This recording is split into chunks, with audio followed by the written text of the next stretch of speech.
This is the beautiful village of Betws-y-coed. The name, of course, means the prayer house in the woods, and I'm happy to say that the village is still surrounded by wonderful woods and trees.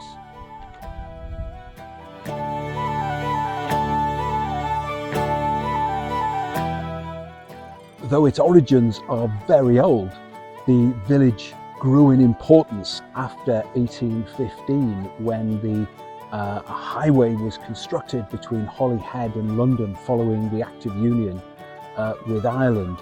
The village received a further boost in 1868 when it gained a railway station, and in 1873 a new larger church, St Mary's.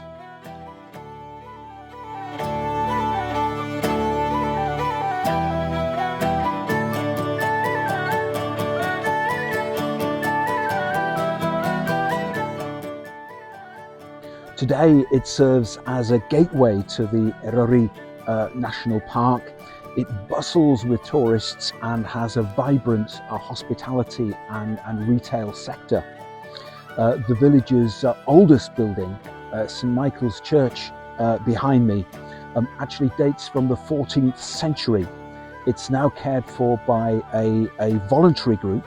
It's open to the public, and this weekend it's the venue of an amazing flower festival.